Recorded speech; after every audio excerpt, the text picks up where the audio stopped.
What's up YouTube, Redbeard's Garage, and welcome back to another video. Got a alternator for Lon Treasy's truck. He's having to put one on a Chevy. It's weird, Chevy's tore up. It's so weird, you never see that happen. Of course, first when you want to change the alternator, you just pop that old belt off and like so. like so. Like that. And of course there's usually two bolts, as you can see right there, and one on the other side, and then unhook the harness from it and the main power lead, and you're golden. They're pretty simple on these V8s. Not much simpler. It can't get much simpler. You like that custom cold air intake from Redbeard's Garage. Pretty classy. Thought it'd be cleaner, but I'm pretty sure the Tahoe's got a wheel bearing going out. That thing sounds you want a belt? Rough. So how old is it?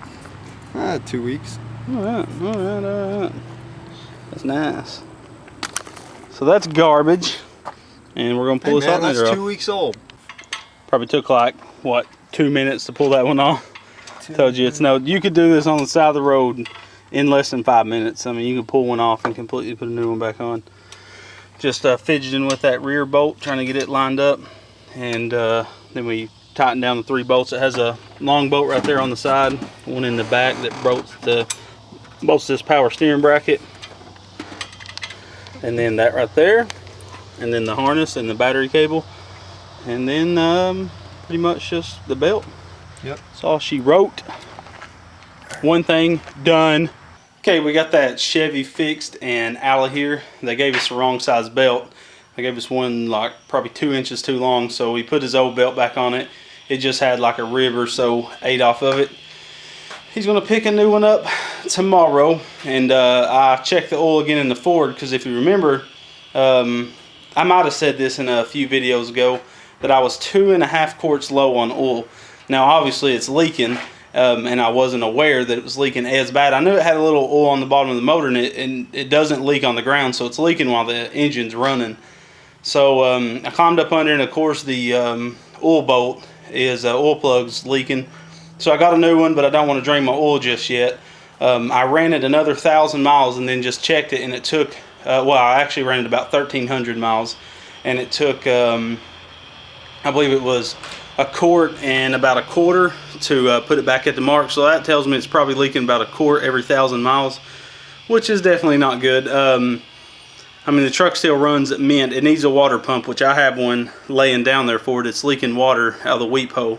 And I think the gasket around the water pump's just old, but I'm going to put a new water pump on it. And I still have motor mounts I've never did to the truck, so I may try to do that tonight at my buddy's garage, because I can actually pull the truck in his garage and do it, and we can jack the engine up by the harmonic balancer and swap those motor mounts out. It shouldn't be that big of a deal. So maybe we can get, I at least want to do the motor mounts. The water pump I can deal with a little bit longer, but I really want to get those motor mounts fixed, because when the engine shifts gears, it's like a clunk, you know, and when you put it down and drive, you can feel the whole engine clunk around.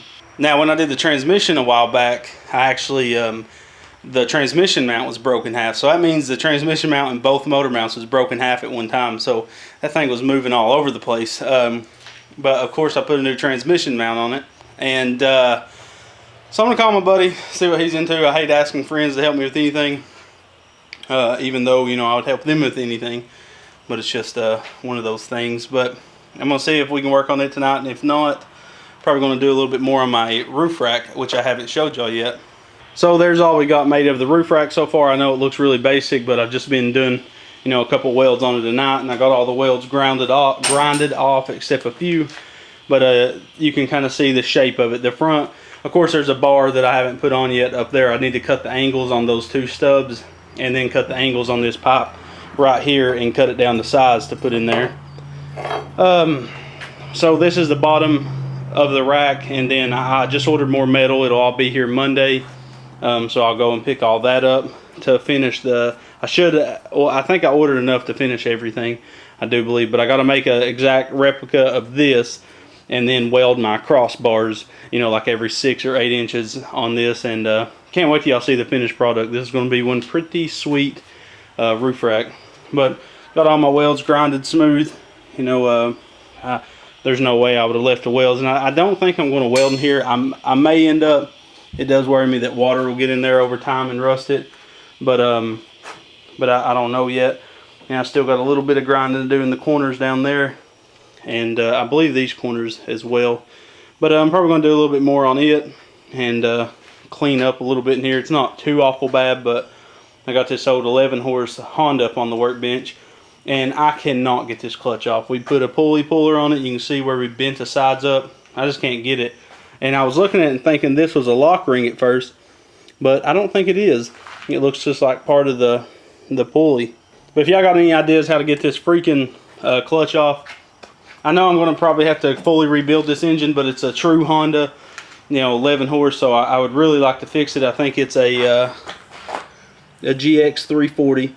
But I mean, having a true Honda to me, you know, is just really worth it. I can rebuild this whole entire engine with crank, piston, rod. I can even buy a head for it for pretty cheap. I know the head, it won't be a true Honda head, so I'd like to just get the piston out of this and hone it out, and you know, do a few upgrades of this engine, and I think it'd be a pretty stout engine. I want to put this one on the go-kart I'm building for myself instead of that built 6.5 horse over there. Not that that wouldn't be fast over there, but I want the thing to run like, you know, 60 mile an hour. So I think this would do the job a little bit better. But I want to pull the side cover off. I've got it unbolted. I just cannot get that off. And I did think about taking an angle grinder and cutting down the side of it. And if I scar up the crank, who cares? I can buy a crank. I can buy a crank, piston rod, and I believe a carburetor and an air box maybe. And I think it comes with a spark plug and everything for like $120 for this motor. So I don't think I'd worry about scarring this shaft up too much. But definitely let me know down in the comments below if you know a way. I've tried this anti-seize crap I got that's supposed to pretty much get anything off. I've been told by a bunch of people it's like the best stuff to use, and still can't get the thing off. I don't know, I've tried and tried. So I may work on that a little bit tonight. Just going to mess around a little bit. So pull the camera back out when I do some more. Okay, so I've just been messing out in the garage for a while. I bought this hub off of eBay for like $23. This is a sprocket hub for a go-kart for a 1-inch axle. It has 2 set screws in it, and there's other, and then a 1/4-inch keyway. Well, these are perfect to make a mount for these pit bike disc brakes. You do have to drill your own bolt pattern, as you can see that I did, and you do have to pretty much eyeball it, and that is actually dead center. I just measured it, and there's a 1/2-inch lip all the way around. Where the key's at, that kind of throws you off, but it is indeed dead center. But this is the best thing to do if you're wanting to put hydraulic disc brakes on your go-kart. You can get these pit bike kits for, I think, $45, and they do come from China is the only bad thing. Here's the setup for like the foot peg on the dirt bike, and the dual piston caliper, which is pretty sweet, being a little dual piston. A lot better than a single, of course. So this is going on my daughter's go-kart. I was going to weld up these extra holes, but I don't think it's going to bother it any, so I'm just going to leave it like that. Probably going to cut these down, and those are called stover nuts, if you didn't know. And if you don't know what a stover nut is, it's an all metal lock nut.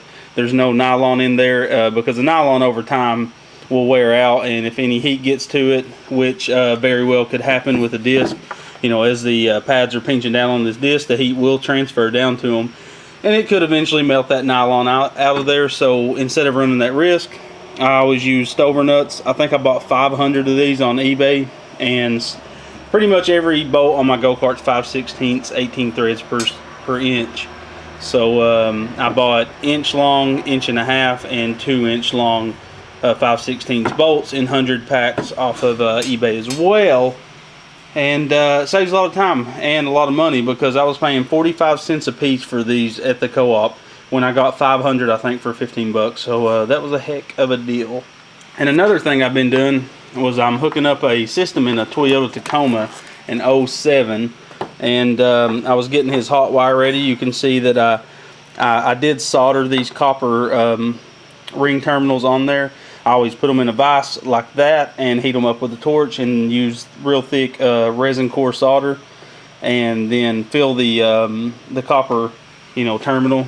That's one that's not been used, but I fill it up with solder and then just dip the wire. You know, of course I shave the wire back however much needed, and then dip it down in it and let it cool down and pull it out, and your lug will never come off. And then I put a piece of heat shrink over the wire and the ring terminal, and then put this braided stuff. This stuff is freaking amazing. It you can barely cut it with a razor blade actually, but you can buy 100 foot of this stuff. This is 1/2 inch, and it's got a 4 gauge power wire in it, but you can buy 100 foot for like 15 bucks on Amazon.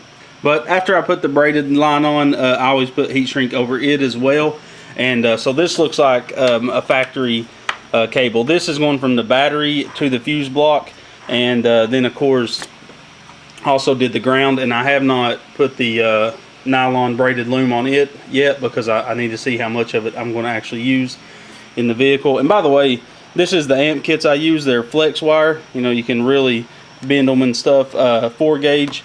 It's got a really good amount of copper in it, and this kit's only like 20 bucks. So I will put a link in the description below where you can find this braided wire loom as well as this amp kit. And there's the hot, of course. I've always liked red hot wire myself, but you know, what are you gonna do? The kit comes with blue hot wire, which is perfectly fine. Went ahead and soldered one of these on here. Of course I didn't on the other end, because I'll be feeding it through various spots in the vehicle, and I don't know how much of this wire I'm actually going to use. And then I'll put what I'll do is run this through the firewall and see how much of this will actually be under the hood of the vehicle, and then I'll go ahead and put the braided wire loom on it. Sorry, you hit puberty there for a minute. But I'll go ahead and put a little bit of braided on that to where it goes in the firewall. And I always go inside the cab probably like 6 to 8 inches just to protect it. But this stuff is definitely the best junk to wrap your wires in. But it's like 12 o'clock at night, and I'm sitting here watching Poor Man Mods on the computer that I put out here, which I freaking love. And got a little bit more done on the roof rack. I put that top bar on, so that's what it looks like for now. And then Monday, the rest of my metal will be here, so I can put the slats going across, probably every 6 to 8 inches wide. I'm not sure yet. I'm just going to kind of lay it out on the floor and see what looks the best. And yeah, but I've already, you know, welded and grinded all these pretty well, as much as they're going to be grinded. I'm going to go back over them with a flat disc again. And if people don't know what a flat disc is, that is a flat disc right there. That thing will eat through anything in no time. It's by far the best way to aggressive sand. You definitely don't want to sand nothing delicate with a flat disc. It'll eat it up. This was my fault, but it actually is going to work out perfectly fine. I don't even know if you can tell, but this angle, both of them on each side, is both angled towards that way, just a hair. I was trying to hold these pieces myself and weld them, and it's really hard to tell actually. Well, you can tell right there. You know, there's a little bit of an angle that way to it, but it's because I was doing it by myself. And but it's going to look fine, I think, actually, because both sides is exactly angled in the same amount. It's almost like I made it like that. And you're not going to really tell. It's on the roof of a vehicle, but I think it'll look pretty good. I'm going to put this will be the bottom piece, and I'm going to build the top. Now, I know I'm only going to have back brakes on this at first, but I am going to either buy hubs or make hubs that'll hold disc brakes on the front as well, and put dual, you know, a disc brake on each A-arm. I think that would be pretty sweet on something like this, because this will later have a set of four-wheeler tires and rims on it, because you can buy some pretty cool four-wheeler rims. And that's what I want to do, because my daughter's going to have this go-kart for a very long time. I'm definitely not getting rid of it. If she gets tired of it, I'm going to keep it and do more stuff to it. But here soon it'll get a four-wheeler motor and transmission, so she'll have reverse. I don't care if it's really automatic or straight shift. Much rather it be straight shift, so when I ride it, of course, it'll be fun. But probably be better just to put an automatic. And I do have that Mongoose 250 that I've showed y'all sitting out back, and I probably really need to put that motor on this. That's the perfect motor, a 250 automatic. It's 18 horse motor really, with reverse. You know, that would be the perfect setup on this, because she would have a gear shifter to select neutral, drive, or reverse, and she would have a key start as well, and I think that would be pretty sweet. And she would also have a generator to run the LED light bars that I put on top of this thing, because they're not hooked up right now, they're just mounted. I already had them, so I went ahead and mounted them. And I ran this in that split loom junk. You know, that it's hard to see, I know it's dark. I mean, it's almost 1 o'clock in the morning, I believe, but I'm going to take all that wire off actually and run it in that braided stuff, because that braided stuff is just so durable and will last a lot longer. But like I said, I'm really excited about those shocks on the front of this thing. It's going to be freaking awesome. I think it's going to add a lot of ride quality to this go-kart. And then soon I'm about to put new shocks on the rear. I think they're around 70 bucks for the shocks I'm going with, and they have the extra reservoir. But this thing is going to be pretty sweet very soon. We got to finish this within the next week. The biggest thing is that A-arm, getting it built. I don't know who can bend that tight of a radius on that A-arm. Okay, here's that A-arm, by the way, that's messed up. You can see I beat the far end of it and got the bend out of it quite a bit. But the biggest problem with this A-arm is you see how this is all like twisted and catty-womp. So I don't want to put this back on there. We was going to cut this section out, but that's still not going to fix the problem. I mean, you can see how bad it's twisted and just been up. This needs rebuilt. I don't want to put it back on. And it's my daughter's go-kart. I mean, I want it to be right because I felt pretty bad about this thing. I built it. She barely got to ride it because that brake was never right. And I would, you know, I used to, and I probably still am, but I was bad about starting a project, getting halfway through it, and then starting another project because I was waiting on parts like I was for this vehicle. And I'd start on something else and push this to the back burner while I did something else. So got to stop that. We got to get this going. I'm not touching my go-kart, which I got tons of parts. You know, I've got the motor built right there. I've got the wheels and tires. I just got a fiberglass racing seat in for it. I've got everything. My axle, my hubs is laying over there. My hydraulic rear brake, and a steering wheel with a quick release adapter. I got everything for mine. I just got to get this done first before I touch my go-kart. And by the way, guys, there's going to be a lot more content on the page. I know it's just been pretty much go-kart, and I really fell in love with go-karts. I had a turbo car that I built, and it was super fast. I never got it fully tuned or anything. I just I knew I was going to keep dumping money into the car, and I knew at the point where I was at in my life, I did not need a project car dumping money into. So I got my first go-kart, and I got addicted. I started watching videos online, and I was like, man, there's not a lot of information about these go-kart motors. There are, but there aren't. There's not detailed videos. So I was like, I've always been passionate about YouTube. I've always wanted to have a YouTube channel. So I said, why not make a YouTube channel and me be that guy that explains everything about the motors, tell about them in depth. And there's going to be a lot of how-to videos, and I'm going to get set more time aside to do these videos, because that's the biggest deal is sitting down and really having a few hours to make a good quality detailed video on like a certain part of these engines. Now I know I did the like the full engine build. I did the torque converter. I did that little quick RPM gauge install, which I really didn't explain it too much, but it's 2 wires. I mean, anybody could figure it out, to be honest. And I told it on video. You just couldn't hear me real good over the engine. But I'm also going to break every section of the motor down in its own separate video, like I'm going to do a carburetor video explaining the parts of the carburetor and how to jet a carburetor and how to jet the jets yourself, how to bore them out to a bigger size. You know, that'll be its own, you know, 3 to 5 minute long video. Then I'm going to go into of just the throttle setup, you know, how to do it from a stock engine to a build engine, you know, how to set up a throttle in a few different ways. You know, that'll be a 3 to 8 minute long video, depends on however long it takes. I'm going to do a how-to video on how to install the pulse pump, which is real simple, but I want these single videos because someone's going to look for this on Google, and they're going to find my video, hopefully, on, you know, that exact application on that motor. And we're going to get into really building these things later. You know, the cams, I'm going to start testing out cams and buy all the different cams, but you got to think, guys, I've got a lot of money in this stuff already, and I need to hold off on spending money for a while. I bought all that camera gear. I bought all these go-kart parts, and I need to stop for a little bit because I just can't keep pouring money into this, you know. Once I start making a little bit of money off YouTube, it'll be different. I can buy the electric start. I've been wanting to make that video, how to put electric start on the Predator. I know we're going to have to mod some stuff to get it to work, but I believe we can get it to work. You can get anything to work if you try hard enough. But yeah, guys, I need to start asking you in the comments below. Tell me what videos you want to see on these motors, on go-karts, you know, just electronics in general on vehicles, you know, how to wire up a backup camera. I got that video like 90% done. I just need to go get a few more shots of this truck that I did it on to finish that video. So I'll put that up real soon, but let me know what kind of stuff y'all want to see. Do you want to see a day in the life? I don't know who would, but if you want to see that, I'll put that out for you guys. You know, if you want me to do more vlogs like this where it just shows you what I'm into, you know, because it's not necessarily something I can sit down and make a full dedicated video to.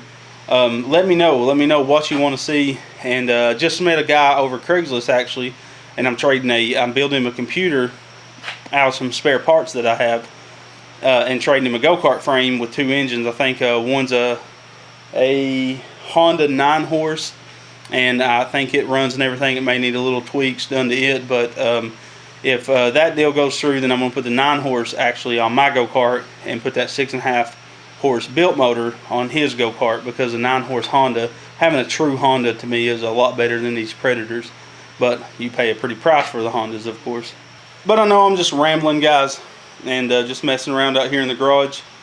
Like I said, it is 12:35, so it ain't super late. I mean, it's Friday night. I worked on that Chevy earlier. I did just add a little oil to my truck and tighten up a battery cable, and I've just been messing around with this roof rack and then watching a little bit of videos and made that brake hub. So if I get anything else, I'll pull the camera out, but I'm probably going to put this up as its own little vloggy vlog. Anyways, guys, don't forget to like, comment, and subscribe. Don't forget to check out the rest of my videos and check me out on Facebook. Always come back to Redbeard's Garage. I'm out.